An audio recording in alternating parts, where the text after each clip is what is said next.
चलिए, तो जहाँ तक पहुँच गया तो उसके आगे कंटिन्यू करते हैं। और लास्ट क्लास में हम लोगों ने डिस्कस किया था, एक क्वेश्चन लिखा था ना, उस पर डिस्कस। अच्छा सवाल है, बहुत मतलब गुड क्वेश्चंस की क्वालिटी में आता है वो। तो सॉल्व कर लिया आपने? क्या आया?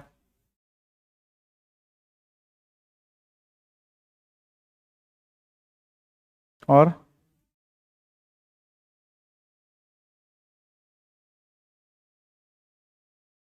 बैठे। तो इस बात पे आगे विचार किया जाए। ओ,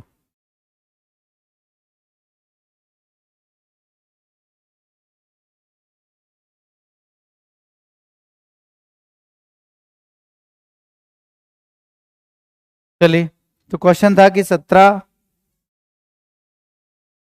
15, 8 और ए।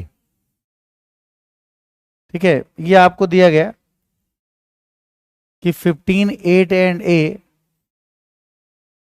Are the sides of triangle. और उन दोनों ही स्थितियों में आपको बताना है कि ट्राइंगल की रेंज। बड़ी सरलता समझेंगे कि सबसे पहले ये इंपॉर्टेंट है कि हमारे पास ट्राइंगल की साइड्स लिमिट मिले। 15, 8, 23, तो ये आपके सामने होगा 23।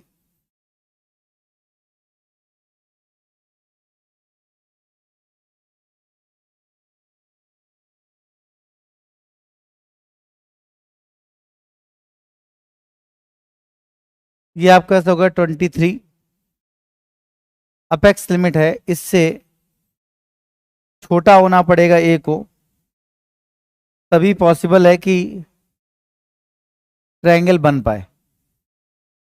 अगर ए का मान 23 से बड़ा हुआ तो ट्रायंगल ही नहीं बनेगा। ऑब्ट्यूज, एक्यूट और राइट होने का तो सेंस ही नहीं बचा। भाई obtuse angle, right angle, acute angle, ऐसी बातें तो निरर्थक हो गई अगर वो ट्रायंगल ही नहीं बना तो फिर आगे बात करते हैं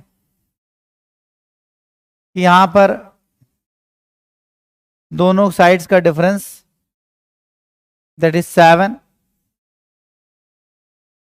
तो 7 से बड़ा होना चाहिए, ये भी इंपॉर्टेंट। इतनी बात में मुझे लगता है कोई दिक्कत नहीं, क्योंकि पिछली कंसेप्ट था, इस पे तो दिक्कत ही नहीं है। अब प्रॉब्लम ये है कि ऑब्ट्यूज, एक्यूट और राइट के नियम हम लगाने जाएं तो सबसे पहले हमें पता तो हो कि हमें नियम लगाना कौन सा है, और उसमें सबसे बड़ी भुजा माने किसको।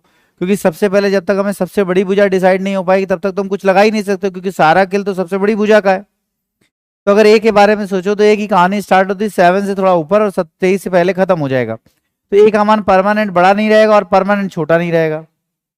भाई जब ए का मान होगा 7.5, 8.5, 9.5, 10.5, 11, 12, 13, 14.99 तक, तो सबसे बड़ी भुजा का काम 15 खुद करेगा। और जैसे ही ए की वैल्यू 15 को क्रॉस करेगी, जैसे ही ए की वैल्यू 15 को क्रॉस करेगी, तो जब ए की वैल्यू 15 को क्रॉस करने लगेगी, in that scenario you will find that कि the value of A is greater than all the sides. जब ए की वैल्यू 15 को क्रॉस कर जाएगी तब आप ये पाएंगे कि जो ए का मान है वो आपका लार्जेस्ट साइड में कन्वर्ट हो चुका है। तो यहां पर दो पॉइंट्स आपके सामने आते हैं, ए का मान कभी लार्जेस्ट साइड का काम नहीं करेगा और कभी करेगा। ठीक, तो इन दोनों स्थितियों को अलग अलग देखना होगा, कहीं डाउट है तो बेशक बताइएगा। ठीक, तो सबसे पहले हम यहां पाएंगे कि यहां कुछ देर तक मान लेते हैं, एक पॉइंट है, जब तक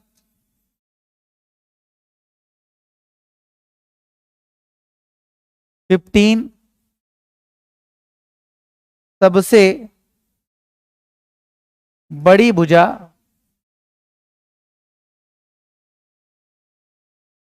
का कार्य करे। तो 15 square is greater than 8 square plus A square. तो obtuse 15 square equals to 8 square plus A square. तो राइट, और 15 square less than 8 square plus A square, तो एक्यूट, न्यून कोण त्रिभुज। बात समझ पा रहे हैं? आप पाते हैं कि 15 का स्क्वायर बाकी दोनों भुजाओं के वर्गों के योग से अगर बड़ा है तो ऑब्ट्यूज, बराबर है तो राइट, और छोटा है तो एक्यूट बनेगा। ये स्थितियां आप पाते हैं। यहां से आप कंक्लूजन ये पाते हैं कि इस तरफ आ जाएगा A must be less than 15 square 225, 8 का स्क्वायर 64, 161। ये कब की स्थिति है? ऑब्ट्यूज की। फिर ए इक्वल्स टू 17, नहीं, √161। ये कौन सी स्थिति? राइट की। फिर यहां आ जाओ, ए इज ग्रेटर देन √161, ठीक, तो बनेगा एक्यूट। लेकिन ये सारी लिमिट सिर्फ तब तक लागू रहेगी जब तक ए का मान बड़ी भुजा का कार्य ना करे। जब तक सबसे बड़ी भुजा का कार्य कौन करे? खुद 15 करे, तभी तक ये सिचुएशन लागू रहेगी। अदरवाइज ये सिचुएशन काम करना बंद कर देगी।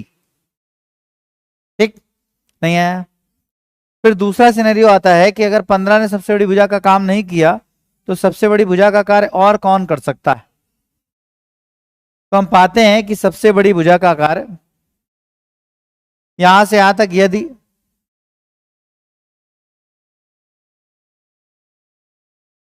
ए सबसे बड़ी भुजा का कार्य करे,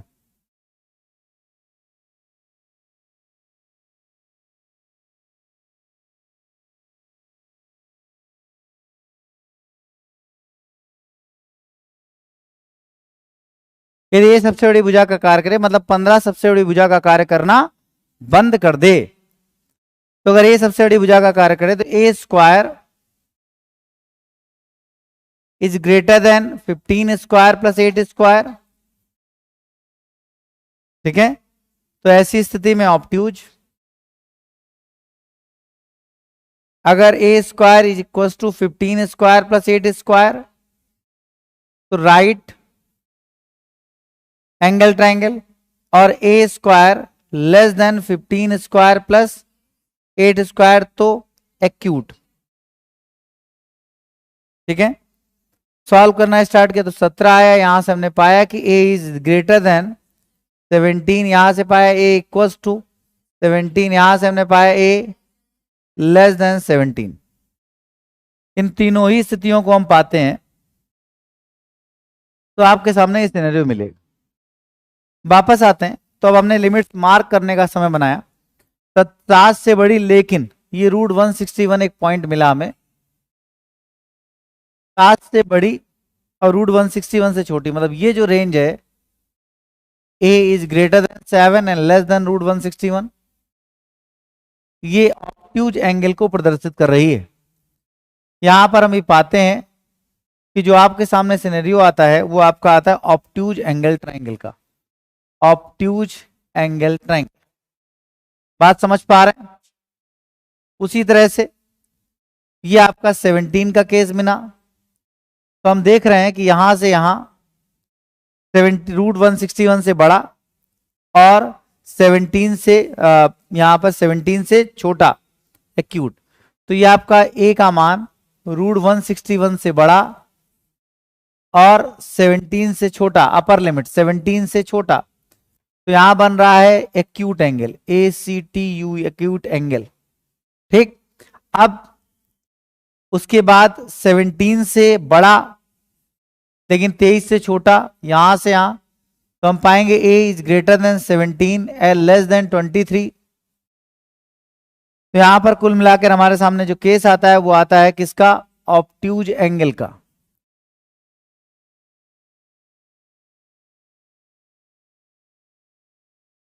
ये आपकी एक्यूट एंगल का, ये आपके सामने आता है ऑब्ट्यूज एंगल का। Obtuse angle triangle, acute angle triangle और ऑब्ट्यूज एंगल ट्रायंगल। जबकि हमने जब √161 के बराबर पाया, ए का मान ये ए इक्वल्स टू √161 या फिर ए इक्वल्स टू रूट के इक्वल 17। यहाँ पे दोनों स्थितियों में बन रहा है कौन सा, राइट एंगल ट्रायंगल।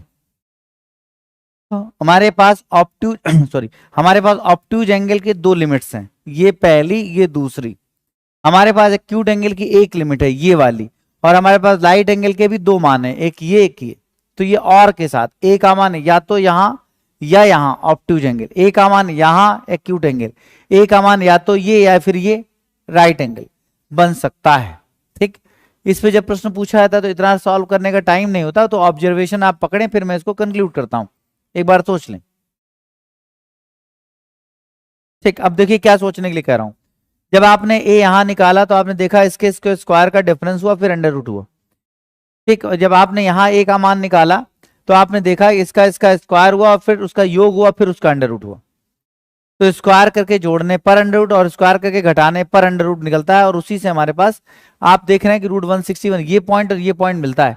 मतलब हमारे पास कुल मिला के 4 पॉइंट है। थोड़ा इसी एग्जाम्पल के साथ समझेंगे फिर मैं दूसरा डेटा लेता हूं। तो सो मैं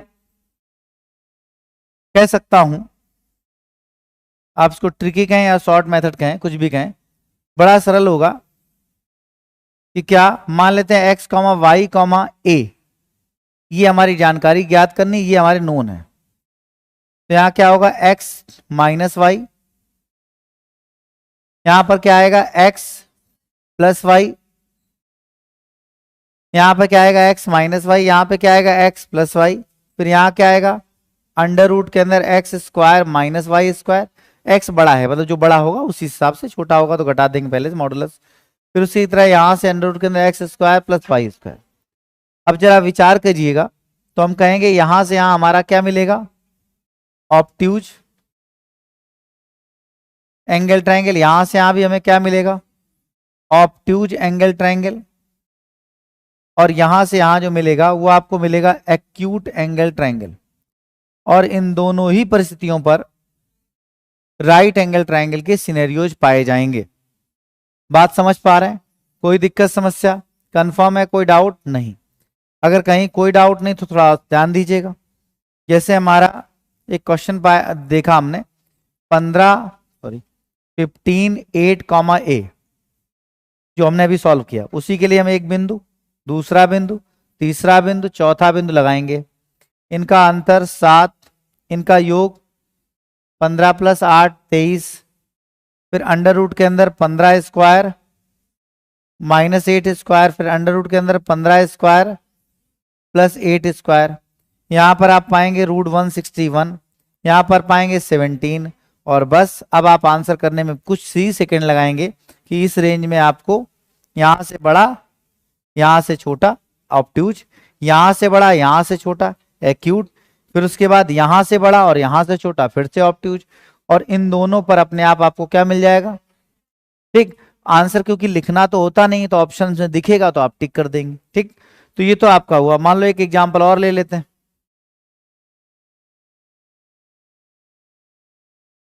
ये आपका क्वेश्चन 1 हुआ। मान लो क्वेश्चन 2 हमने कुछ भी ले लो, मान लो हमने लिखा 10 5 ए, तो 15 और 10 इनका डिफरेंस 5, 10 माइनस 5 पहला पॉइंट। फिर इनके स्क्वायर का डिफरेंस 100 में रूट 75, जिसको हमने 10 स्क्वायर माइनस 5 स्क्वायर से लाया। फिर देखो इनके स्क्वायर का सम, तो रूट के ये आ जाएगा 100 + 100 रूट 125, सॉल्व करना बाद का पार्ट है। ये रूट के अंदर आपका आएगा 10 स्क्वायर प्लस 5 स्क्वायर, फिर उसके बाद इनका योग हो जाएगा, तो 10 + 5 15, 10 + 5 15। ठीक, तो आप सिंपली पाते हैं कि यहां से बड़ा यहां से छोटा ऑब्ट्यूज, यहां से बड़ा यहां से छोटा एक्यूट, यहां से बड़ा यहां से छोटा ऑब्ट्यूज। ठीक, यहां और यहां राइट, समझ गए? तो आप अब बहुत कम समय में इस प्रश्न का आंसर कर पाएंगे, चाहे आपके पास कोई डिजिट आ जाए। मान लो हमने एक क्वेश्चन फिर से ले लेते हैं, क्वेश्चन 3 ले लिया। मान लो हमने कहा कि काम करते हैं कि आपने बताया कि भाई 4 3 ए। ठीक, तो बस इन 4 और 3 को घटाओ 1, फिर उसके बाद 4 स्क्वायर करो 3 स्क्वायर करो घटाओ 16, 16 माइनस 9 कितना 7, है ना? अरे बोलो भाई। ठीक, तो √7, फिर आ जाओ 4 स्क्वायर करो प्लस 3 स्क्वायर करो, 25 आएगा, 5 आ जाएगा। चौथा तीसरा पॉइंट, 4 + 3 जोड़ दो, 7 आया चौथा पॉइंट। अब आपने कुल मिलाकर पाया कि आपके पास सिनेरियो है यहां से बड़ा यहां से छोटा, ऑब्ट्यूज, ठीक है, ऑब्ट्यूज, यहां से यहां एक्यूट, यहां से बड़ा यहां से छोटा, ऑब्ट्यूज। बात समझ पा रहे हैं? ठीक है। और जबकि इन दोनों ही स्थितियों पर या तो यहां या यहां सब कुछ और है जिसके दो मान है, जैसे ऑब्ट्यूज की दो लिमिट है तो ऑब्ट्यूज की ये लिमिट और ये लिमिट, एंड नहीं, क्योंकि ए एक वेरिएबल है, ए का एक ही मान तो हो सकता है। तो और का कि जैसे क्वाड्रेटिक में एक्स होता है ना, एक्स का मान या तो 1 होगा या 2 होगा, दो पॉसिबिलिटी, तो पॉसिबिलिटीज हैं, दीज आर द सॉल्यूशंस, ये रेंज है। तो जैसे एक्स ए के दो मान है या तो √7 या 5, तो ऐसी स्थिति में जो ट्राइंगल होगा वो राइट एंगल होगा, तो आंसर में और होगा रूट्स आइदर √7 और और 5, then the triangle will be right angle. ठीक है, तो और करके आंसर। अब मुझे लगता है कि अगर ये प्रश्न पूछा जाए तो आप आंसर कर लेंगे। एग्जैक्टली ये थ्योरम है जिसको हमने एग्जांपल के थ्रू आपको समझाया, क्योंकि वेरिएबल्स में आप कभी समझ ही ना पाते अगर मैं एक्स वाई लेके स्टार्ट करता है इस क्वेश्चन को, इस रूल को, इस थ्योरम को अगर वेरिएबल्स लेके जस्टिफाई करने का ट्राई किया जाता, आपको समझाया जाता, तो उस बहुत मुश्किल हो जाता समझना। इसलिए इसको एग्जांपल लेके जस्टिफाई किया, फिर वेरिएबल्स के फॉर्म में आपने उसको याद कर लिया कि दो मान दिए जाएंगे, तीसरे पर लिमिट होगी, ट्राइंगल के बारे में पूछा जाएगा, triangle is obtuse angle triangle, बताओ ये का मान। तो हमारे पास रेंज निकालना अगर हमें आता होगा तो हम आंसर भी कर पाएंगे। कहने का मतलब ये कि ऐसा नहीं होगा कि आपको यही जैसे मैं पढ़ा रहा हूं वैसे ही पूछ लिया जाएगा, जैसे मैं पढ़ा रहा हूं वैसे नहीं पूछा जाता। जैसे मान लो आपने देखा कि ए का मान, मान लो ये क्वेश्चन था, ए का मान होगा त्रिभुज एक अधिक कोण है, तो ऑप्शन नंबर ए, मान लो ऑप्शन नंबर ए कि आपने देखा ए का मान दे दिया, जैसे √75 का मान अगर देखें तो आपका 8 से ज्यादा होगा, √125 10 से ज्यादा होगा, तो ये ऑप्शन हो गया 9। दूसरा ऑप्शन आ गया मान लो 10, ठीक।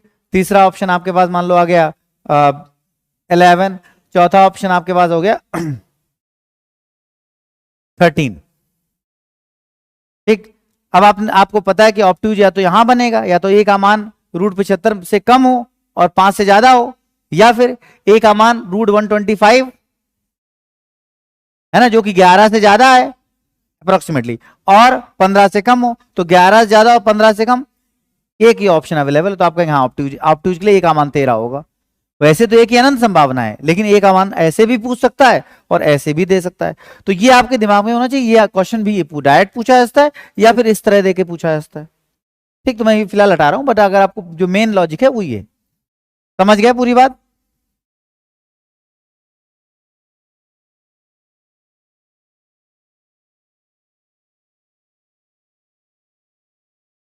क्वेश्चन आपके पास लास्ट क्लास से है, नोट करना स्टार्ट कर प्रॉपर, कहीं डाउट आए तो दिमाग वो बात पूछ भी सकते हैं बेशक।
कोई डाउट?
एट भी,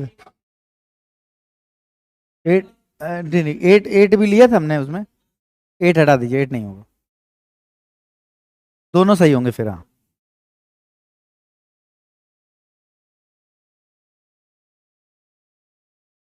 मैं इसीलिए पूछ रहा हूँ कि मैंने एट लिया था मतलब।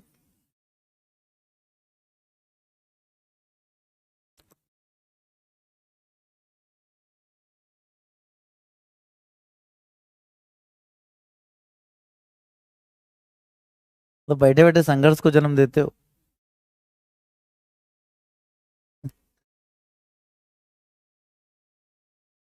एट तो लिया ही नहीं था, मतलब ऐसा ना करो। ठीक है, और कोई समस्या बताओ। बड़ा मतलब देखो, रोज कहता हूँ, आज फिर कहूंगा, अगर आपने सोचा कि हमको सिर्फ ये याद रहे, तो आप जीवन में इस क्वेश्चन को आंसर नहीं कर पाओगे। लेकिन अगर आपने इसको समझने का प्रयास किया, तो आज तो मेहनत लग रही होगी, लेकिन फिर कभी दोबारा सोचना ही नहीं पड़ेगा, जैसे मुझे नहीं सोचना पड़ता है। आपको पढ़ाते थे, मुझे नहीं सोचना पड़ता कि मैं क्या एग्जाम्पल लूं, क्या कराऊं, कुछ नहीं सोचना है, क्योंकि उस चीज को पकड़ा है ना पूरा। फिर कोई दिक्कत नहीं। अगर आपने ये उड़ने का प्रयास किया कि काम का तो यही है, तो बस खत्म। ये तो एग्जाम्पल्स हैं, ये सब अपने आप आ जाएंगे। जब ये बात पकड़ में आ जाएगी कि हम ऐसा क्यों कर रहे हैं, तो आप नए एग्जाम्पल्स बना लोगे। कोई डिजिट भी आ जाएगी, सोच पाओगे। लेकिन अगर आप रटो कि अंतर करते हैं, योग करते हैं, फिर घटाते हैं, फिर योग करते हैं, तो कभी वो सब आपस में मिल जाएगा, और उसमें बीन नहीं पाओ किस कौन किस काम का है। ठीक है, मिलाने का प्रयास मत करो, चीजें बहुत बिल्कुल एक एक चीज करके समझो, वैसे ही लेके चल रहे हैं। इसीलिए ज्योमेट्री में लगता है 1.5 महीने, नहीं तो 15 दिन में खत्म ज्योमेट्री। ठीक है, तो आप, लेकिन ये बात बिल्कुल क्लियर है कि जब आप 1.5 महीने की क्लासेस के बाद लगातार ज्योमेट्री, फिर अगर एडवांस मेथड में ज्योमेट्री और मेंसुरेशन में टाइम लगे, तो है कहाँ, फिर खत्म। भाई अगर एडवांस मैथमेटिक्स में ज्योमेट्री और मेंसुरेशन हमारा टाइम ना कंज्यूम करें, तो है ही कहाँ, फिर तो खत्म हो गई। फिर है ही कहाँ, ट्रिग्नोमेट्री में एक बेसिक कंसेप्ट है, उनकी प्रैक्टिस वाला पार्ट अलग करके, एक 2 हफ्ते, 3 हफ्ते, 4 हफ्ते में खत्म, एक एक हफ्ते टाइम बचता है। लेकिन ये सब चीजें समझने में लगता है टाइम। हो सकता है कि यहाँ पे कुछ लोगों जिनको ये आसानी समझ में आए, उनके लिए आसान है, जिनको मेहनत करनी पड़ रही है उनको मेहनत करनी है, लेकिन ओवरऑल पहुंचना वही है। तो इससे ऊपर नोट हो गया होगा आई थिंक।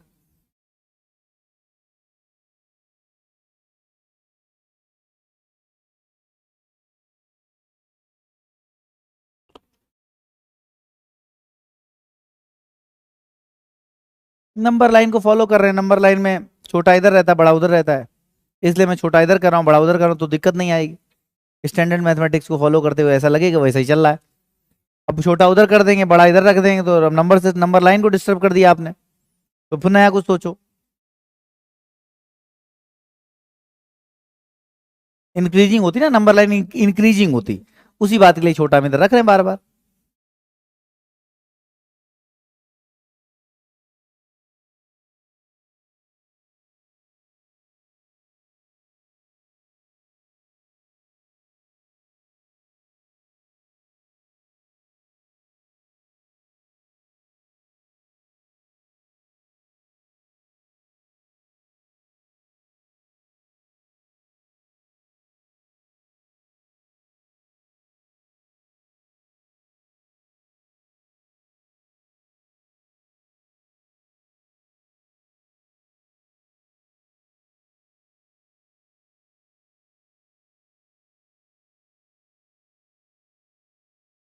हो गया कंफर्म?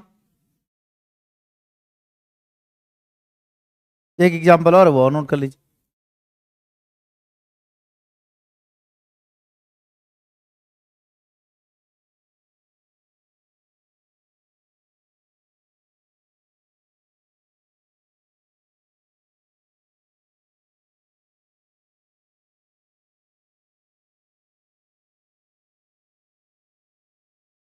चलो बढ़े आगे।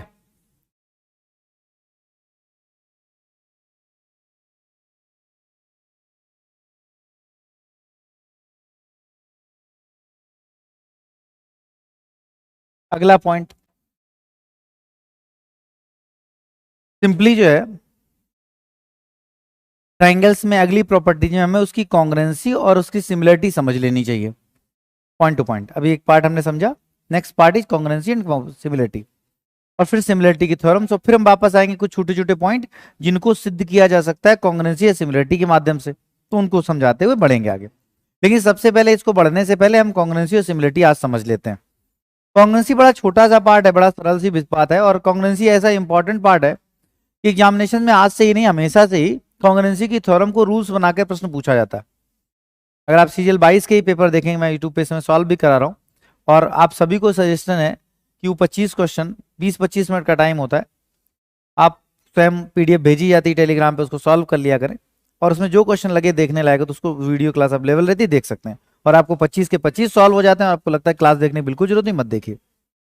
लेकिन ये अपडेट रहने का सबसे सरल तरीका है, ठीक।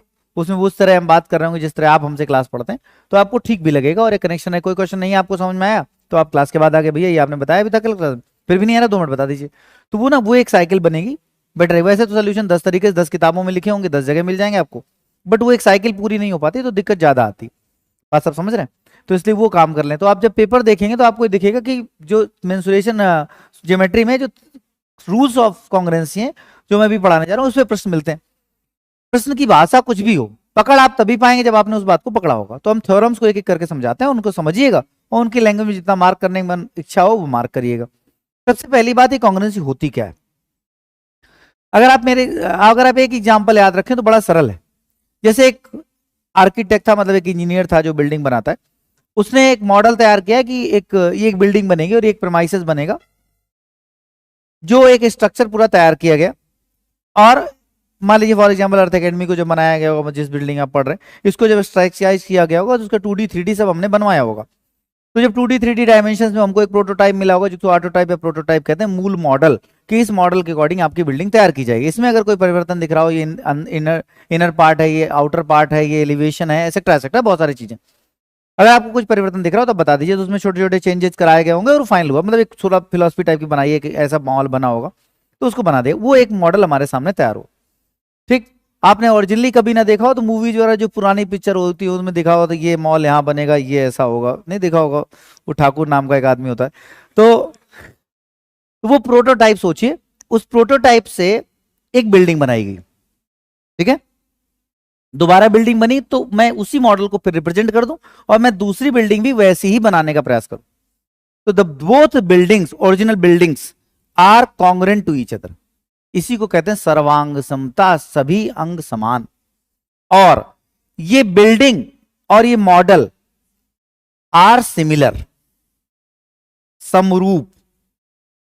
ठीक, समझ में आया? आकृति एंड आकार दो होते हैं शब्द, इसको कहते हैं साइज, सॉरी शेप, और ये आपका आज कहा जाएगा साइज। जब किसी भी दो चीजों में ये दोनों ही इक्वल हों तो ऐसी आकृतियों को सर्वांग सम कहा जाएगा। These type of figures 2D और 3D और anything are known as congruent, सर्वांग सम। लेकिन जब केवल और केवल शेप इक्वल हो, साइज डिफरेंट हो, तब उनको सिमिलर कहा जाएगा। क्योंकि जब कॉन्ग्रुएंट होते हैं तो साइज और शेप दोनों बराबर होते हैं, इसीलिए सर्वांग सम होते समय समरूपता स्वतः होती है। समरूप केवल इस बात को रिप्रेजेंट करता है, इसकी आकृति शेप, सर्वांगसम इन दोनों बातों को रिप्रेजेंट करता है। तो अगर वेन डायग्राम से समझे तो और बेहतर समझ आएगा। सर्वांगसमता के अंदर सिमिलरिटी है, सिमिलरिटी केवल इस बात को रिप्रेजेंट करती है और सर्वांगसमता दोनों बातों को रिप्रेजेंट करती है। तो अगर कोई सर्वांगसम है तो सिमिलर वो स्वतः है। नहीं आई मेरी बात समझे? जैसे फॉर एग्जाम्पल अगर मैं एक पेन लाया और एक पेन और लाया, तो तुलना करते समय आप इसके साइज को नापोगे नहीं, क्योंकि बिकॉज दे आर कॉन्ग्रुएंट। आपका जो बराबर सब ओके, तो उस समय आप उन चीजों को नहीं नजरअंदाज करोगे। लेकिन अगर मैं इस जैसा एक पेन लाया छोटा, तो आप कहोगे ये इससे छोटा आधा है, इसकी परफॉर्मेंस इससे दुगनी है, तो आप इन चीजों की तुलना करने लगोगे। इसीलिए सिमिलरिटी में अनुपातिकता का संबंध देखा जाता है और कॉन्ग्रुएंसी में समानता का संबंध देखा जाता है। जब समानता नहीं मिलती तब समरूपता देखी जाती है। दो लोग एक जैसे हैं, उनमें क्या तुलना करोगे? जब वो दो लोग एक जैसे हैं बिल्कुल सेम, उनमें क्या कुछ तुलना करने लायक बचता ही नहीं है। लेकिन जब वो एक जैसे हैं, मतलब एक बिल्कुल सेम है, कॉन्ग्रुएंट है, तो साइज से दोनों इक्वल, तो उसमें कंपैरिजन कुछ नहीं होता, तब आदमी समान कहता है, इक्वल कह के बात खत्म।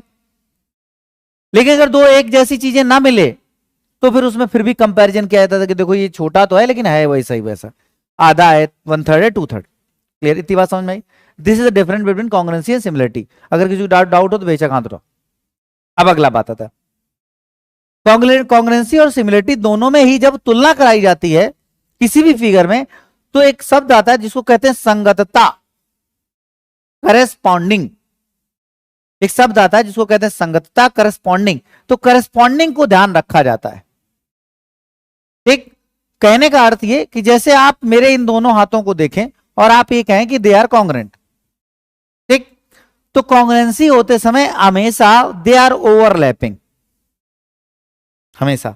लेकिन ओवरलैपिंग ये तब दिखाई देगी जब आपने इसको संगतता का ध्यान रखते हुए कराई होती। अगर आपने ऐसे कर दिया हो या ऐसे कर दिया हो कि मैं इस उंगली को ऐसे ओवरलैप करके इसके साथ दिखाऊंगा, इस अंगूठे को यहां ओवरलैप करूंगा, तो क्या ये ओवरलैपिंग दिखाई देगी? नहीं दिखाई देगी। है तो कॉन्ग्रुएंट ना, लेकिन ओवरलैपिंग दिखाई नहीं देगी।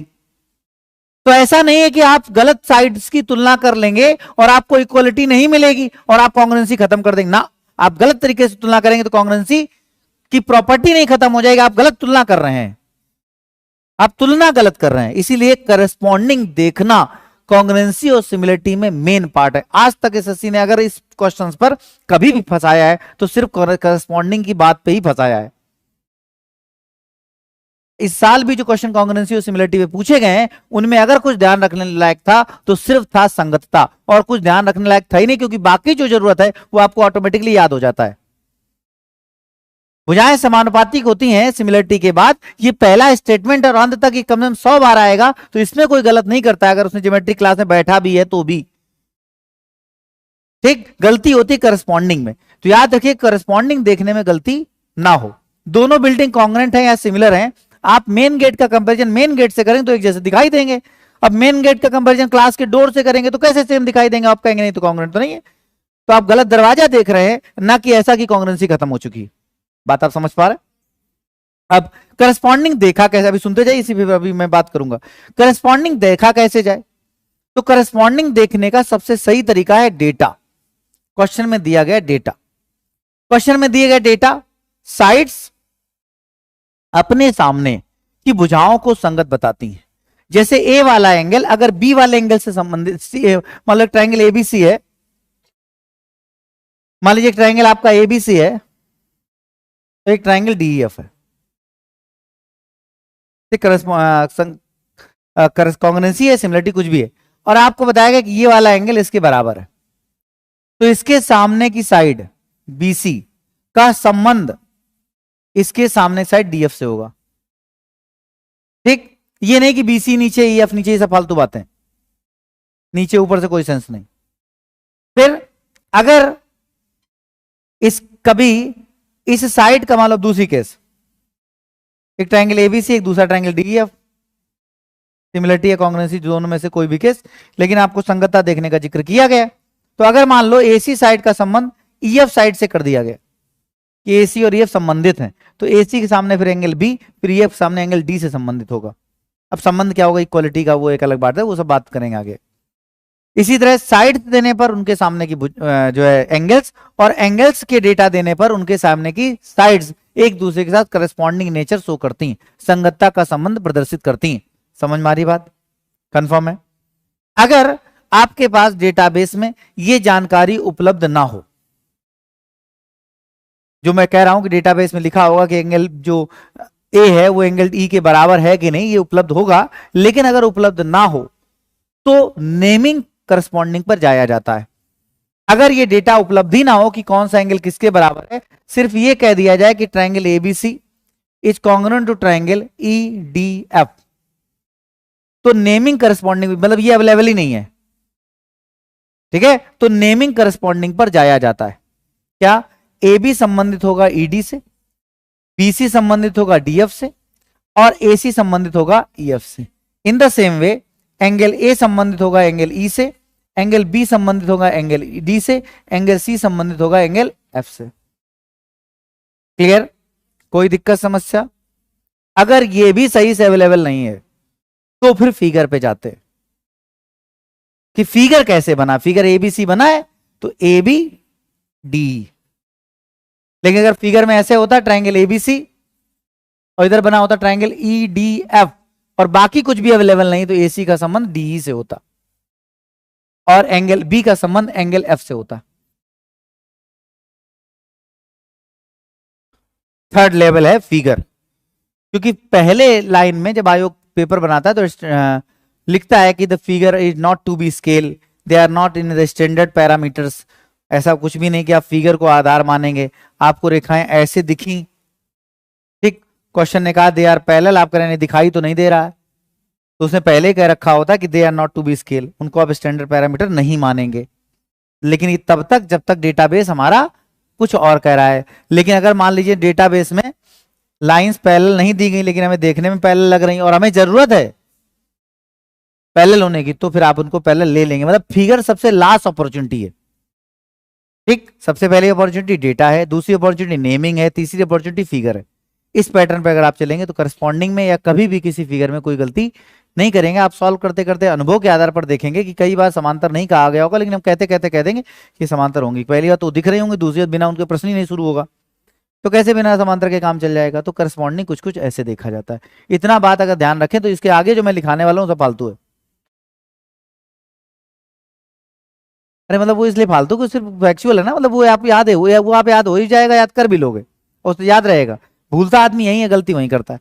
तो ये बात जो बात में, क्योंकि ये लिखाया नहीं जा सकता ना कि करस्पॉन्डिंग कैसे देखा जाता है। जब आप फिगर बनाए तो ए की तरफ देखें, स्टेप 2 फिर ई की तरफ देखें, ये लिखाया तो जा नहीं सकता, ये तो आपको प्रैक्टिस में लाना पड़ेगा। तो करस्पॉन्डिंग वाली बात इंपॉर्टेंट है। सिमिलरिटी की थ्योरम्स ऑफ कॉन्ग्रुएंसी मैंने पहली लाइन में बताया कि सबसे ज्यादा अगर आपको कभी कोई क्वेश्चन इस बात पे गलत कराना चाहेगा तो करस्पॉन्डिंग की बात पे गलत कराता है। बात हो गई खत्म। अब आते हैं कॉन्ग्रुएंसी के बाद हमें मिलता क्या क्या है। मान लेते हैं कॉन्ग्रुएंसी हो गई, मान लेते हैं कॉन्ग्रुएंसी हो गई, तो कॉन्ग्रुएंसी होने के बाद सभी अंग समान, सर्वांग सम, फिगर्स में जो भी कुछ है दैट विल बी इक्वल, वो सब आपस में बराबर होगा। अगर हम ट्रायंगल्स की कॉन्ग्रुएंसी की बात कर रहे हैं तो 3D में जब बात होंगे तो कॉन्ग्रुएंट क्यूबॉइड ऐसे करके प्रश्न भी आएंगे, कॉन्ग्रुएंट जो है कोन्स, सिमिलर कोन्स, ऐसे करके क्वेश्चंस भी आपको 3D मेंसुरेशन मिलेंगे। वो सबके लिए वही चीज लागू होगी। लेकिन अगर मैं ट्रायंगल पे बात करूं तो ट्रायंगल में सर्वांग समता होने पर उनकी सभी संगत भुजाएं आपस में बराबर होती हैं, सभी संगत कोण आपस में बराबर होते हैं। All the corresponding sides are equal, all the angles are equal. क्योंकि फिगर ही इक्वल हो गए तो उनमें माध्यिकाएं, एंगल बाइसेक्टर, एल्टीट्यूड, अब ये शब्दावली आ गई तो मैं ये पहले लिखाऊंगा फिर कॉन्ग्रुएंसी बाद में लिखाऊंगा, ठीक। ये भी आपस में बराबर होते हैं, ठीक। इसके अलावा जो भी कुछ ट्रायंगल्स में हो सकता है वो सब बराबर होगा। उनकी रेडियसेस, उनकी अंतावृत्त की त्रिज्याएं, परिवृत्त की त्रिज्याएं, altitudes, angle bisectors and any corresponding cevians, कोई भी करस्पॉन्डिंग, कोई भी संगत सीवियन अगर ड्रॉ की जाएगी तो वो सब समानता की प्रदर्शित करेगी। आप इसको ऐसे मान लो जैसे कॉपी में लिखा हुआ एक पन्ना आप जीरोक्स मशीन पे रखा और दबाया प्रिंट, एक पन्ना निकला बिल्कुल सेम। जहां आपने रा के ऊपर बिंदी लगाई वहां लगी होगी, जहां डंडा खींचा वहां लगा होगा, जहां फुल स्टॉप लगाया वहां होगा, जहां नहीं लगाया वो नहीं होगा, सब कुछ समान, दैट इज कॉन्ग्रुएंसी। लेकिन अगर आप फोटोकॉपियर के वाले के पास गए और आपने उससे कहा कि जरा ये अर्थ एकेडमिक नोट्स हैं, बहुत बड़े बड़े हैं, इनको जरा छोटा करो, एक पन्ने में 4 लगाओ। तो उसने लगाए, सब सेट करे, और फिर आपसे कहा कि पढ़ो कैसे, तो आपने कहा पढ़ा हम सब लेंगे।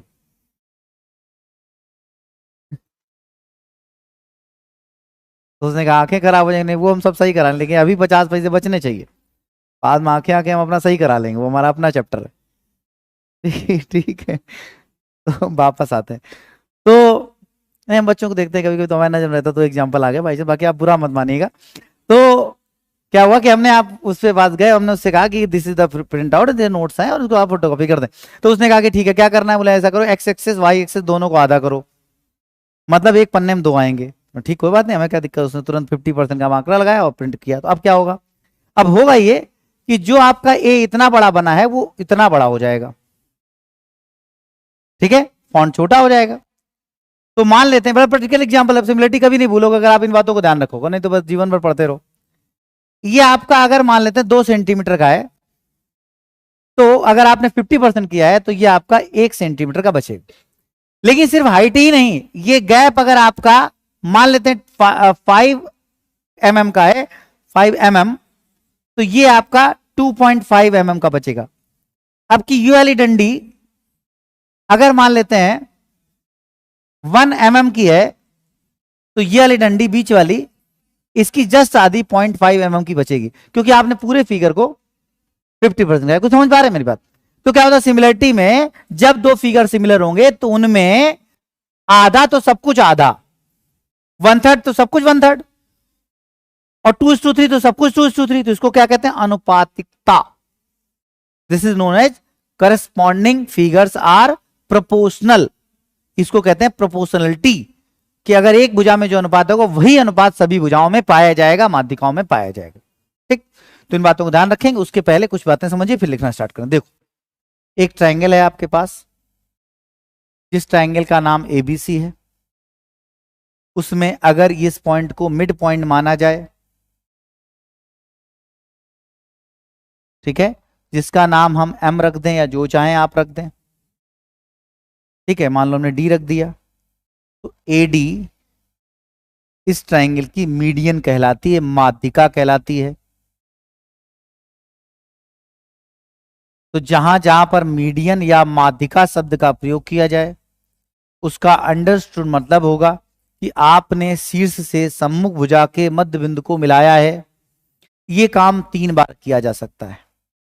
इस भुजा का मिड पॉइंट ई ले लिया जाए और आप बी को मिलाएं, इस भुजा के मिड पॉइंट को एफ ले लिया जाए और आप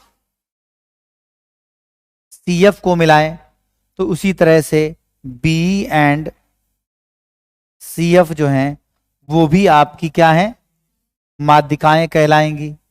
बात समझ पा रहे हैं?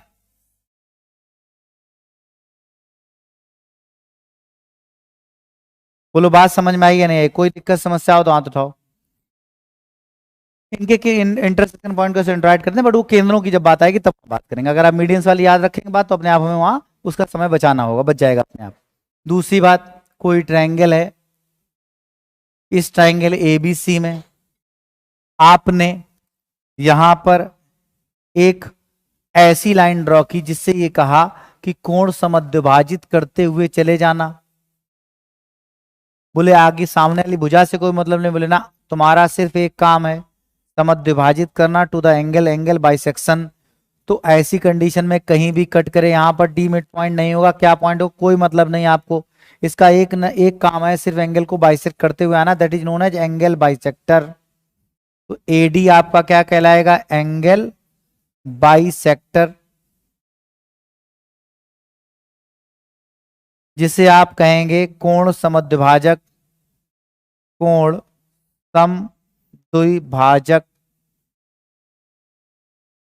बात समझ रहे हैं? ऐसा काम भी 3 बार किया जा सकता है। ये एंगल आधा आधा b/2 एंड b/2, ये एंगल आधा आधा c/2 एंड c/2। बात समझ पा रहे हैं? इसी तरह से थोड़ा और आगे कंटिन्यू करते हैं। ये आपका एंगल एबीसी, ये काम खत्म। AD B and C F 3 ही बन सकते हैं, चौथा कुछ नहीं। ठीक, उसी तरह से आपने कहा कि काम करो, वर्टेक्स को पकड़ो, उसने कहा ठीक, सामने जाओ, ओके, लेकिन 90 डिग्री पे जाना। बोले यहां से कोई दिक्कत? बोले नहीं। बोले यहां से कोई दिक्कत? बोले बिल्कुल नहीं, एंगल 90 होना चाहिए। बस तुम्हारा एक, सिर्फ एक काम, सामने वाली भुजा पे सीधे खड़े हो जाओ, ऐसे नहीं होना चाहिए। तो बोले एक लाइन सेगमेंट है, तो लाइन सेगमेंट के दो बिंदु होते हैं। बोले एक बिंदु तो हमारा ऐसे जाके टच हो जाएगा, दूसरा, बोले दूसरा शीर्ष में टच होते रहना चाहिए। ठीक, तो मतलब बिल्कुल सीधे जाओ, बाकी मतलब नहीं कहां टकरा रहे हो। क्लियर? तो इसे कहते हैं एल्टीट्यूड शीर्ष लंब।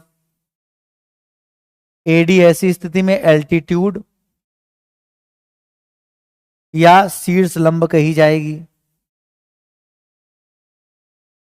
ऐसा काम भी 3 बार किया जा सकता है।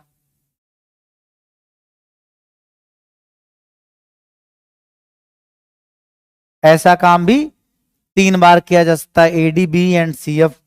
AD comma B and comma C F, ऐसा काम भी 3 बार किया जाता है। इन सबको क्या कहेंगे? शीर्ष लंब या एल्टीट्यूड कहेंगे। बात समझ में आ रही? कोई दिक्कत समस्या? फिर देखो आगे।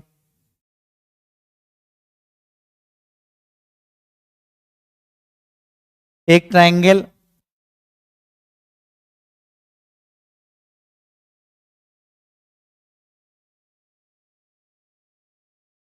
मान लेते हैं एबीसी, ये मिड पॉइंट डी, आधा आधा ऐसे कोई लाइन ड्रॉ कर दी जाए, लेकिन ये 90 डिग्री भी बनाए, तो डी मिड पॉइंट भी हो और 90 डिग्री का एंगल बने, शीर्ष से जाए, ये उसकी अच्छाई हो सकती है। ये स्पेशल ट्रायंगल की प्रॉपर्टीज में पढ़ेंगे हम। ठीक, लेकिन ऐसा कुछ नहीं है, उसका सिर्फ काम है भुजा पर लंब होना और मध्य बिंदु पर। ठीक, क्योंकि दोनों काम एक साथ हो नहीं पाएंगे। भुजा पर मध्य बिंदु पे आए और लंब भी होना, तो जाएगी तो सीधी।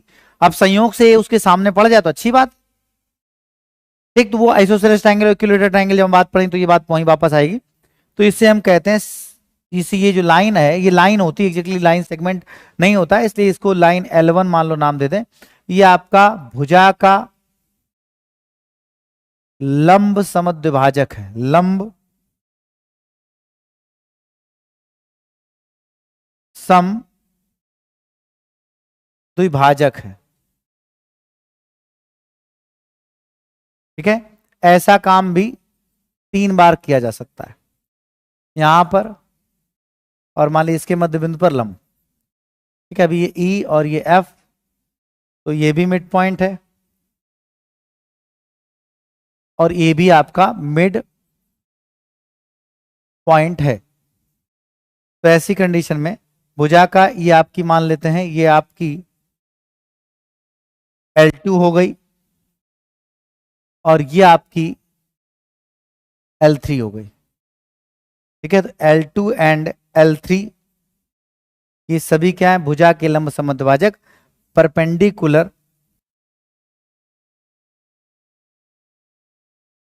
Bisector of sides. ये आपके भुजा के लंब समद्विभाजक हैं, परपेंडिकुलर बाइसेक्टर ऑफ साइड्स। ये आपने देखा। तो आपके पास 4 चीजें हुई। एक पहला क्या हुआ? मीडियंस, दूसरा एंगल बाइसेक्टर, तीसरा एल्टीट्यूड, तीसरा परपेंडिकुलर बाइसेक्टर ऑफ साइड। ठीक, तीसरा होता है एक्सटीरियर एंगल का बाइसेक्टर, मतलब अगला जो पॉइंट है वो आपका एक्सटीरियर एंगल बाइसेक्टर, वो 3 बार बनता है। एक ट्रायंगल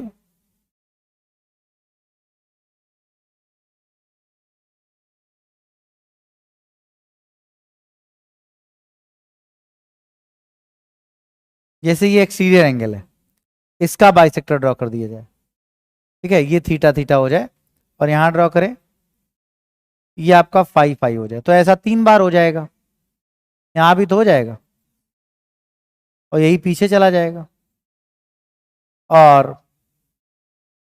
ये पीछे जाएगा तो ये हो जाएगा और इसको बढ़ा लेंगे तो ये पीछे जाएगा तो ये हो जाएगा। ये यहां से कट कर जाएंगे, अपना सीधा बनाएगा। तो ये एक्सटीरियर एंगल बाइसेक्टर्स हैं, 22 कोणों के समद्विभाजक। तो ये तीनों तरफ बनाए जा सकते हैं।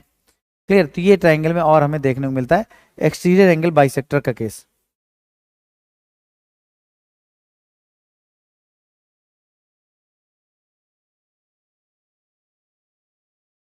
ए बी सी, ये बहिष्कोण द्विभाजक,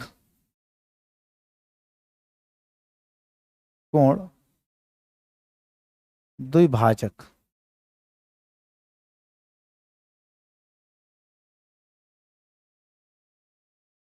एक्सटीरियर एंगल बाइसेक्टर। ठीक, बहिष्कोण द्विभाजक, बात समझ पा रहे हैं? कोई दिक्कत समस्या?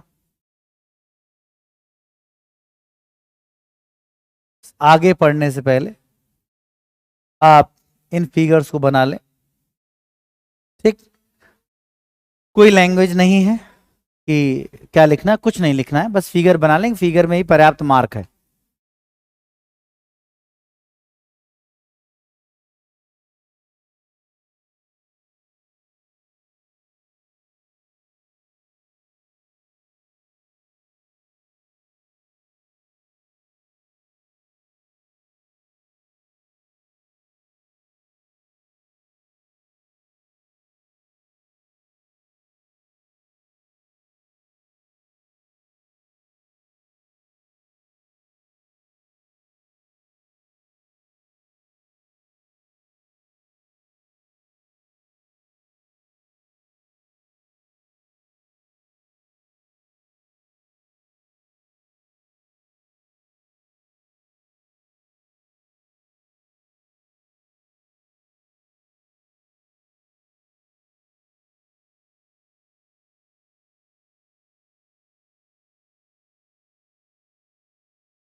आपकी मर्जी से थोड़ी ना जाएगा वो, एंगल बाइसेक्ट करे, एक काम करे, दो काम नहीं करे।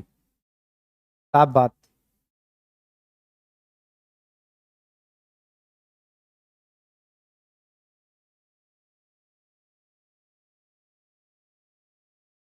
मान लो 60 डिग्री, इतना दिक्कत किस बात की?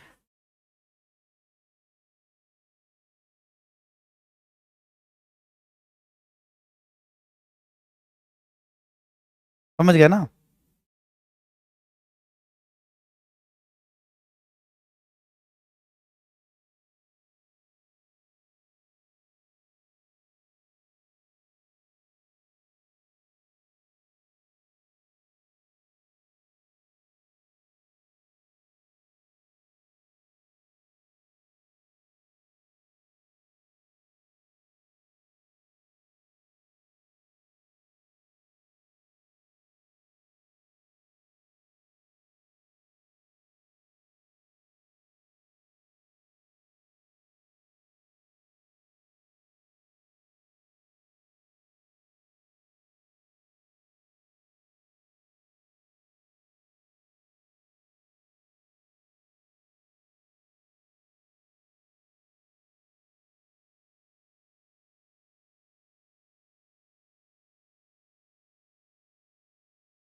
हो गया, बना लिया ना, जल्दी करिए।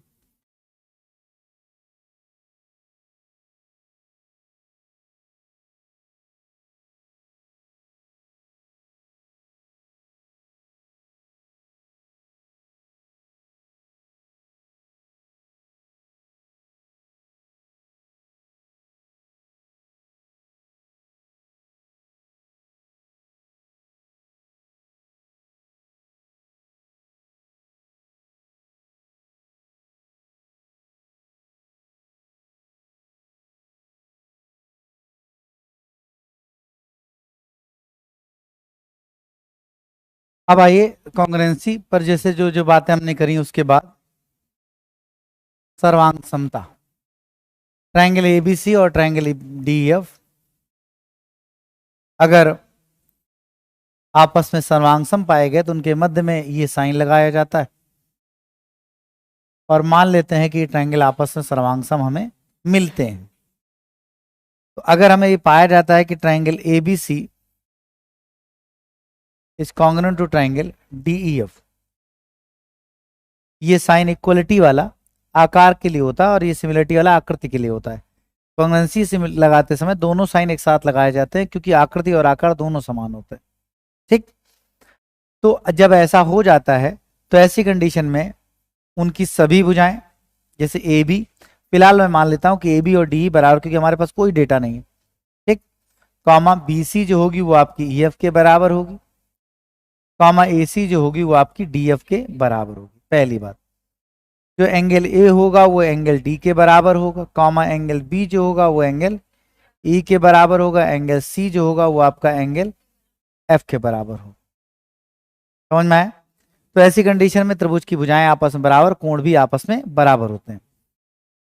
एरिया के बाद मेंसुरेशन में होगा, लेकिन ट्रायंगल एबीसी का एरिया जो होगा वो ट्रायंगल डीईएफ के एरिया के बराबर होगा। जो आपका पेरीमीटर होगा ट्रायंगल एबीसी का वो भी बराबर होगा पेरीमीटर ऑफ ट्रायंगल डीईएफ के, मतलब दोनों ट्रायंगल्स के परिमाप भी आपस में बराबर होंगे। इसके अलावा उनकी मीडियंस, एंगल बाइसेक्टर जो आपने पीछे पढ़े, एंगल बाइसेक्टर एंड एल्टीट्यूड, यही तीन होते हैं जिनकी लंबाई निश्चित होती है। बाकी तो perpendicular bisector of side and exterior angle bisector, ये तीनों, ये दोनों ही मतलब इनफाइनाइट लेंथ के होते हैं।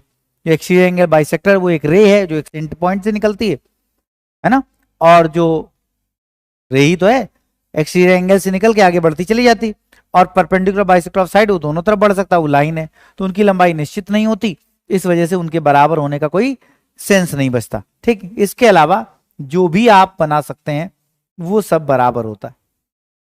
ठीक, जो भी कुछ आप सोच सकते हैं, इन एक्सटीरियर सर्कल की रेडियस, इनर सर्कल की रेडियस, एसेक्ट्रा एसेक्ट्रा, ठीक है, माध्यिका की लंबाई, माध्यिका के भागों की स्थितियां, उसके अलावा जो भी कुछ आप सोच सकते हैं संगतता को ध्यान में रखते हुए वो सब बराबर होगा। संगतता को ध्यान में रखते हुए वो सब बराबर होगा, मतलब अगर एंगल ए जो है वो एंगल डी के बराबर है तो ए से आने वाली मीडियन और डी से आने वाली मीडियन बराबर होंगी, ना कि ए से आने वाली मीडियन और बी से आने वाली मीडियन आपस मिल जाएंगी, तो गलत हो जाएगा। ठीक, इसमें अगर ट्रायंगल में कुछ भी ना बताया जाए और ऐसे एक लाइन ड्रॉ कर दी जाए और इस पॉइंट को एक्स ले लिया जाए तो AX को हम सीवियन कहेंगे। ठीक है, सीवियंस की संख्या इनफाइनाइट होती है।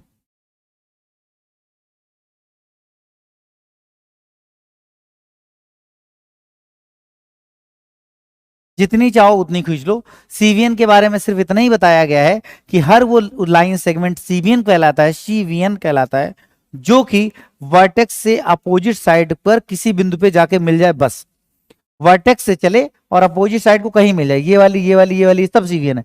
अनंत सीवियन से ड्रॉ की जा सकती हैं।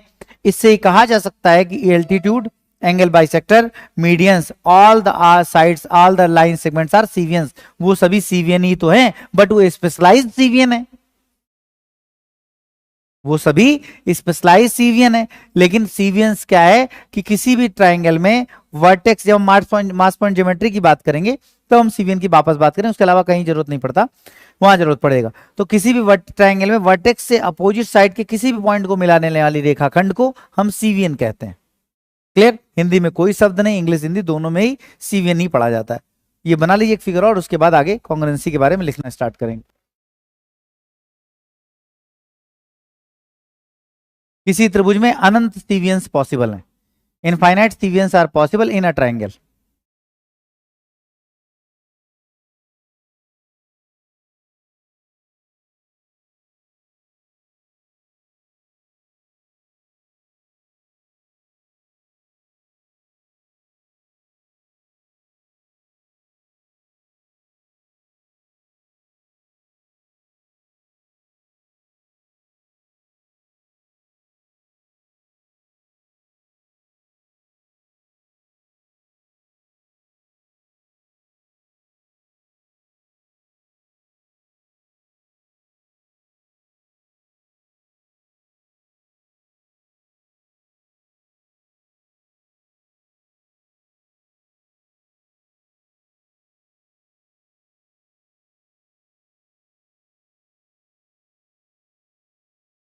तो लिखें, ये दो त्रिभुज आपस में सर्वांगसम है। ये दो त्रिभुज आपस में सर्वांगसम है। इस two triangles are congruent to each other. यदि दो त्रिभुज आपस में सर्वांगसम है, if two triangles are congruent to each other,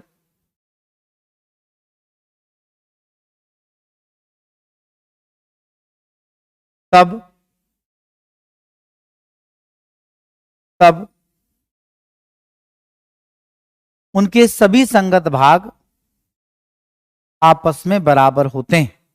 then all the corresponding parts then all the corresponding parts of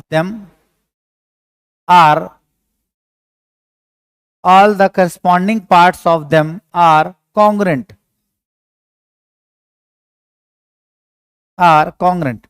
dash करके बस फिगर बना लीजिए और उसके नीचे जो लिखा है वो और लिख लीजिए। फिर सर्वांगसम सिद्ध करने के प्रमेय की बात की जाए।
मैंने लिख लिया। Finally theorems to prove congruency, theorems to prove congruency, सर्वांग समता सिद्ध करने की प्रमेय। मतलब ये कि अभी तो जैसे सर्वांग समता हमें पता है कि सर्वांग सम है तो ये सब फ्री में मिल जाएगा, लेकिन अगर हमें सर्वांग सम ना पता हो तो क्या मैथमेटिकली कुछ डेटाबेस के आधार पर सर्वांग समता सिद्ध कर सकते हैं।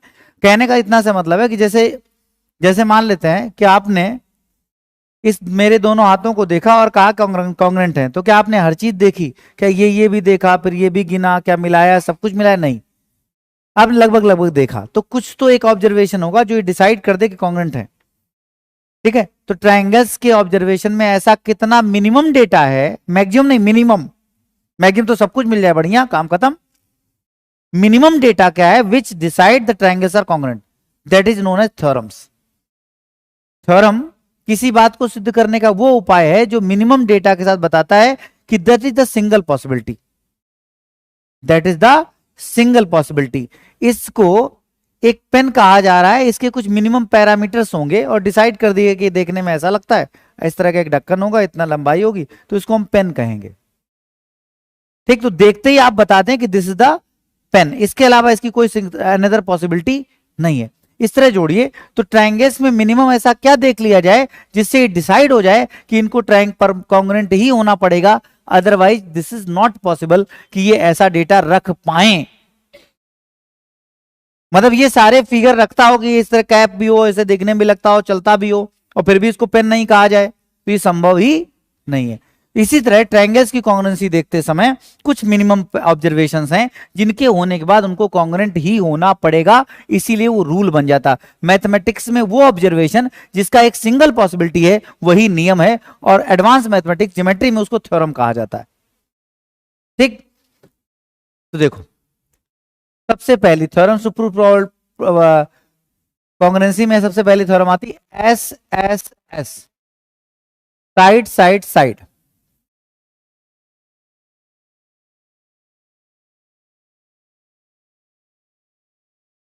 साइड साइड साइड क्या कि मान लो कि एक ट्रायंगल एबीसी है, एक ट्रायंगल आपका डीईएफ है।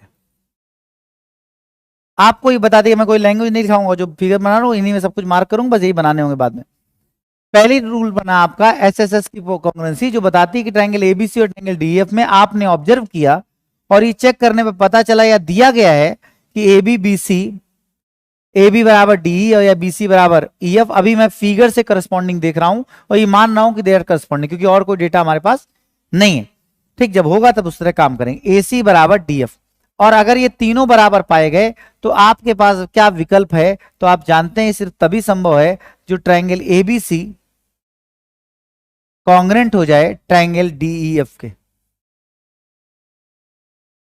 ये सिर्फ तभी संभव है जो ट्राइंगल एबीसी कॉन्ग्रेंट हो जाए ट्राइंगल डीएफ के, इसके अलावा किसी और सिनेरियो में ये पॉसिबल नहीं है। आप बताइए, तीनों भुजाएं बराबर रखते हुए एक ट्रायंगल बनाया, इसी बराबर भुजाओं के साथ दूसरा ट्रायंगल बनेगा ही नहीं, वैसा ही बनेगा, तो सिंगल पॉसिबिलिटी।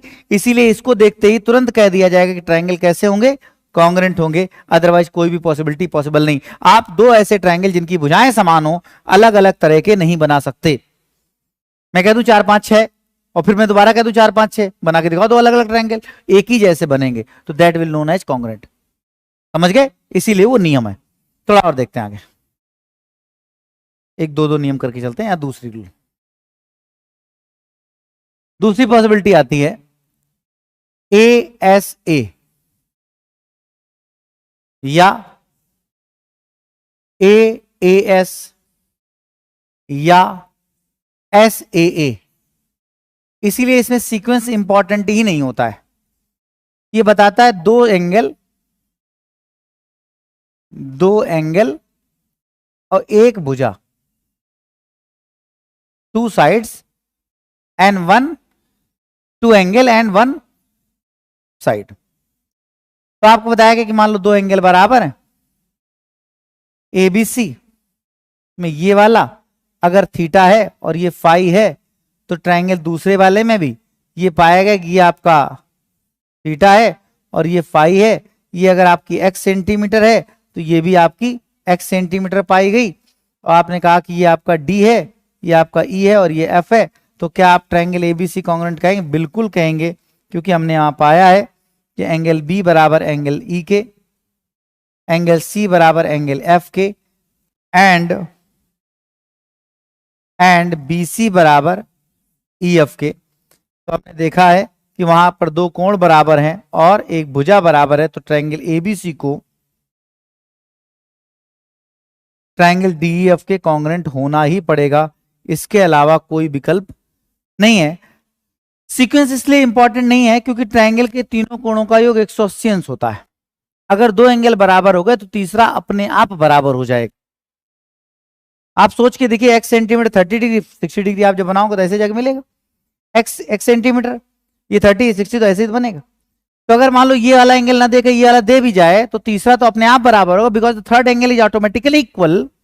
जो तीसरा कोण स्वतः ही बराबर होता है, इसलिए कुछ भी और सोचने की आवश्यकता नहीं है, ट्रायंगल अपने आप सर्वांगसम पाए जाएंगे। बात आप समझ रहा है? तो अगर दो त्रिभुज आपस में सर्वांगसम है, दो त्रिभुजों में दो एंगल और एक भुजा आपस में बराबर है, तो ऐसी स्थिति में जरूरी है कि उनमें सर्वांगसमता ही हो, क्योंकि और कोई दूसरे टाइप के ट्रायंगल बन ही नहीं सकते। ठीक, इस बात को समझने के लिए और बेहतर एक चीज देखिए जरा। तीसरा नियम वो है आपका SAS, साइड एंगल साइड।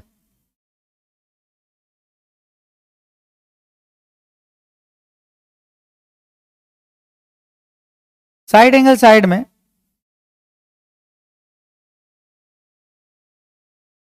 अगर ABC, ठीक है, ये मान लेते हैं 10 सेंटीमीटर है और ये आपका 7 सेंटीमीटर है, ठीक है, और ये एंगल थीटा है। इसी तरह से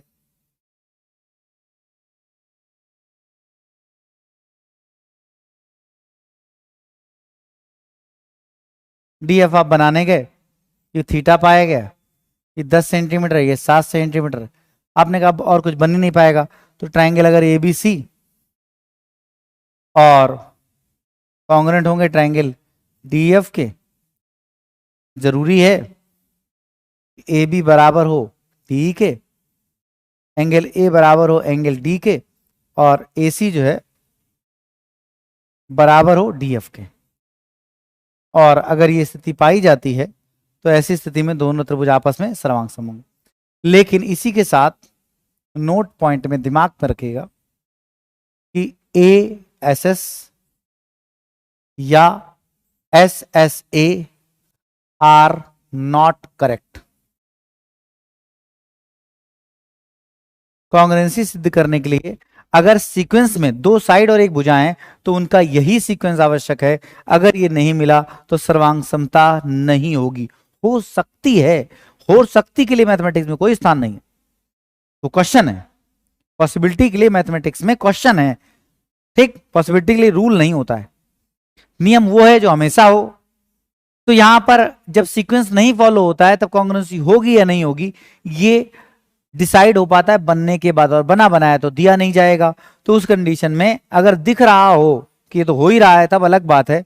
अदरवाइज अगर दिखने वाली बात लागू नहीं है, जो कि 99.99% नहीं होगी, सिर्फ डेटा वाली बात है, तो कॉन्ग्रुएंसी हो ये इंपॉर्टेंट, ये जरूरी नहीं है। जैसे एक ट्रायंगल आपने बनाया,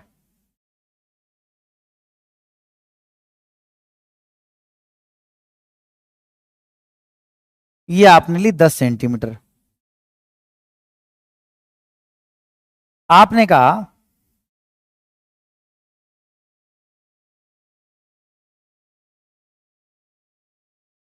ये एंगल थीटा है, ठीक, और ये आपकी 7 सेंटीमीटर है,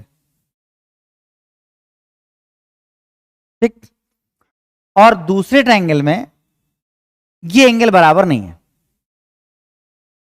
दूसरे ट्रायंगल में आपने बताया, जब बनाने आप गए तो आपने कहा कि जो दूसरा ट्रायंगल है उसमें ये मान लो ABC नाम रख लें, और ये एंगल बराबर ना होकर जो एंगल दिए गए हैं वो बीच का एंगल हो ही ना। भाई बीच का एंगल हो तो सही है, ये वाला एंगल हो, वे ये बराबर है और ये 10 है,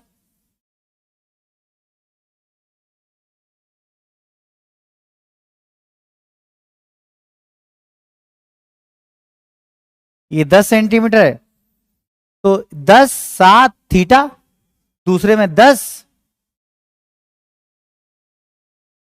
7 और थीटा, है कि नहीं? तो आपने कहा हाँ भैया बिल्कुल सही, इस डाले डेटा को फॉलो करते हुए ये ट्रायंगल बना। तो आपने कहा भैया कॉन्ग्रेंट है तो नहीं, कहा क्यों नहीं है तो क्यों जबरदस्ती यहाँ में यहाँ मिला रहे? कॉन्ग्रेंट है। तो ये इस स्थिति को अगर फॉलो किया जाए तो ये कॉन्ग्रेंट है, बट इसी डेटा को फॉलो करते हुए एक ऐसी स्थिति भी बनाई जा सकती है जब कॉन्ग्रेंसी को फॉलो ना करे। 10 थीटा और 7,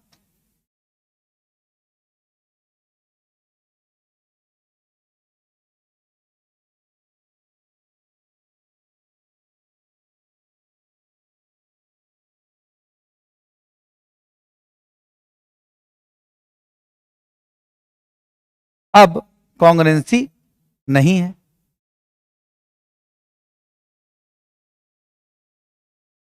ठीक, संघर्ष मन में जन्म तो ले ही रहा होगा। तो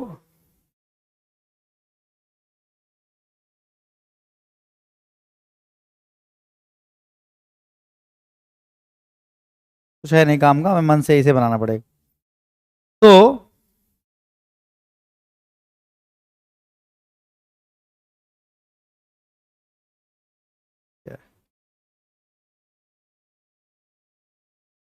ये वाला देखो, विचार कीजिएगा, मैं यहां खड़ा था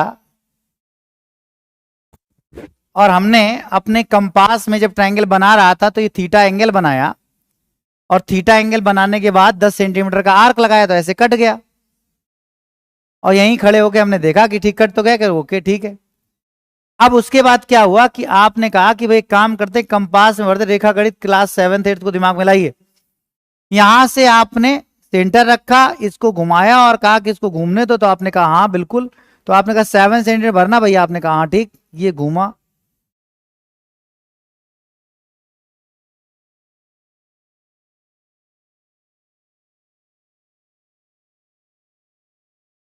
तो हुआ यूं कि जब आपने यहां आर्क रख के यहां लगाया तो आपका कंपास ऐसे घूमा, और उसने बताया कि ये भी 7 है और ये भी 7 है।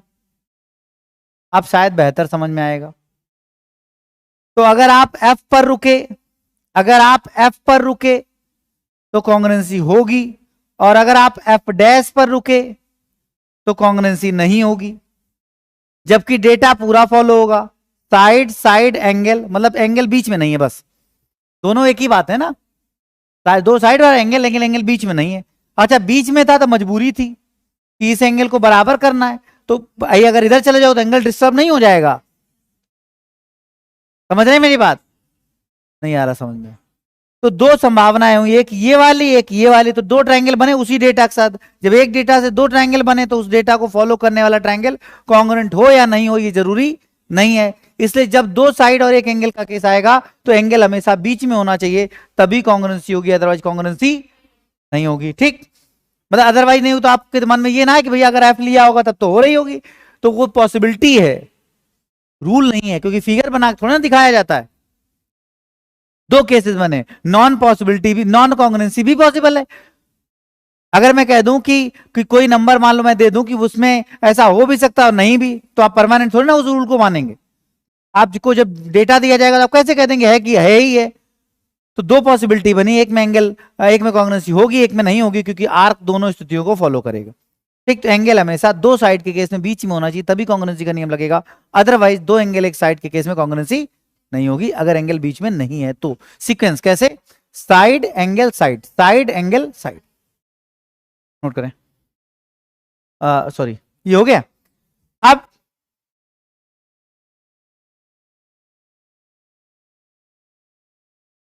एक दो तीन,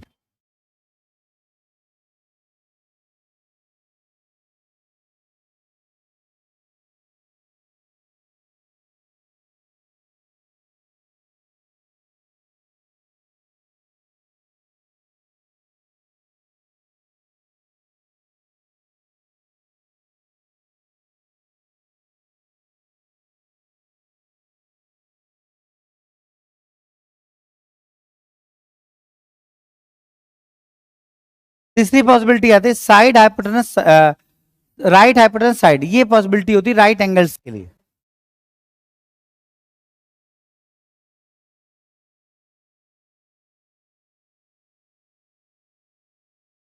इसमें ए सी बराबर डी एफ और ए बी बराबर डी, और ये अपने आप 90 डिग्री है, एंगल बी बराबर एंगल ई। तो ट्रायंगल जो होंगे वो हमेशा कॉन्ग्रेंट होंगे। Triangle A B C will be congruent to triangle D E F. ठीक, अब आप कहेंगे कि देखो साइड साइड साइड साइड और एंगल इधर किनारे पड़ा हुआ है। आरएचएस के केस में एंगल का बीच में होना आवश्यक नहीं है। राइट एंगल ट्रायंगल के केस में ये फॉलो नहीं होता, मतलब उस केस में दो साइड और एंगल साइड में दो साइड बराबर एंगल के बीच में होने की जरूरत नहीं पड़ती, क्योंकि राइट एंगल का सिनेरियो थोड़ा अलग होता है। जैसे मैंने बनाया, कहा आपसे कि भैया ये 10 सेंटीमीटर है, ये एंगल 90 डिग्री है और ये 8 सेंटीमीटर। आप दूसरा ट्रायंगल बनाओ जिसमें यही डेटा फॉलो, आप दूसरा ट्रायंगल बनाओ जिसमें यही डेटा फॉलो। तो आप गए, आपने ये लाइन ऐसे मार्क करी फ्री में, और फिर उसके बाद यहां पर आप जब गए तो आपने यहां एंगल 90 डिग्री बनाना, ये ध्यान रखते हुए यहां पर आपने परपेंडिकुलर ड्रॉ कर दिया कि भैया ये 90 डिग्री, फिर 8 सेंटीमीटर का आर्क कट कर लिया।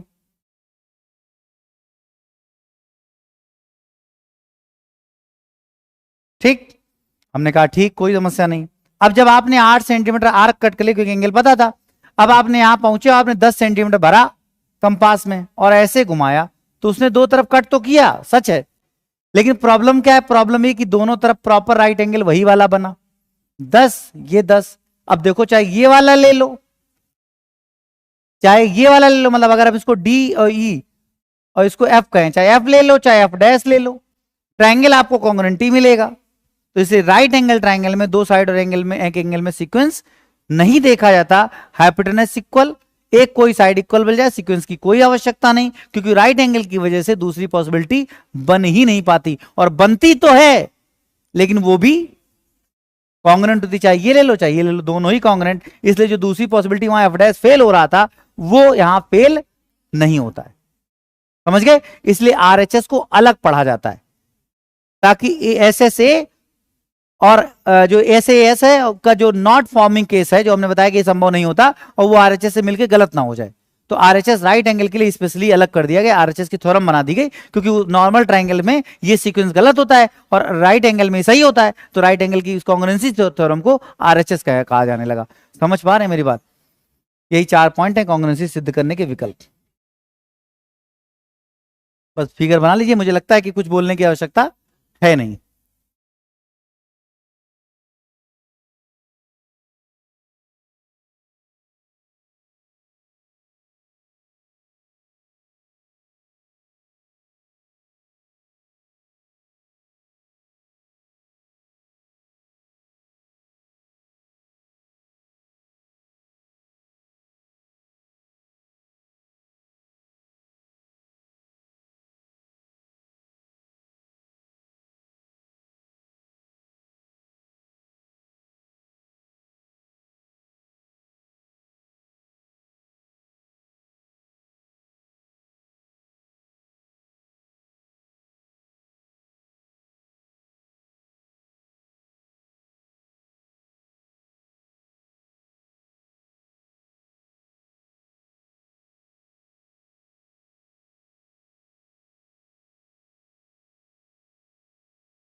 हो गया, बना लिया ये दोनों बना लिए।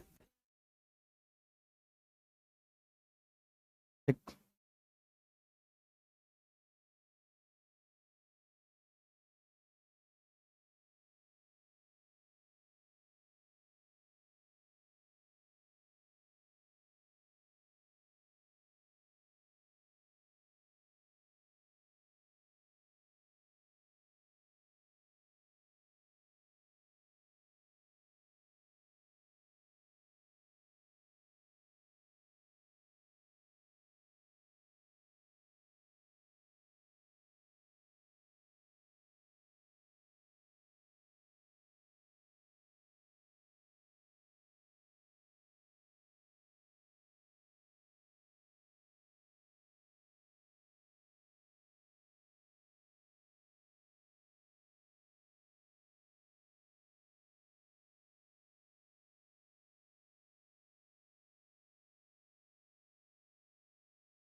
हो गया।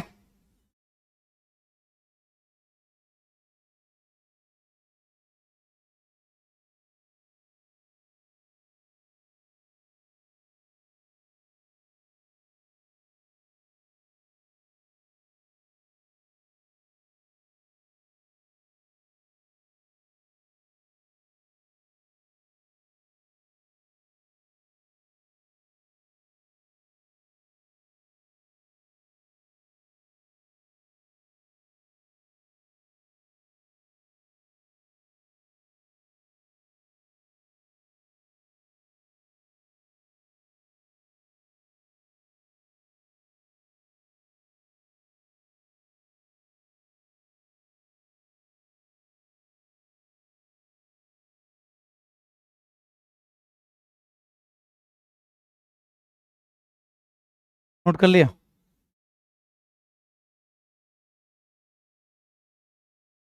तो सर्वांग समता सिद्ध होने के बाद वो सब कुछ मिल जाता है जो हमें चाहिए होता है।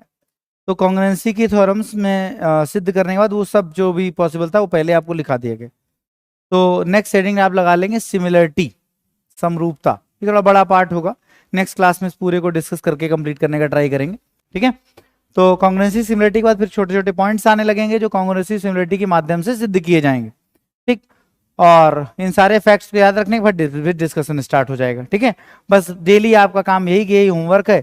जैसे जब क्लास में क्वेश्चंस का डिस्कशन होता है तो आपका एक कॉमन होमवर्क होता है कि रोज प्रश्न लगाना।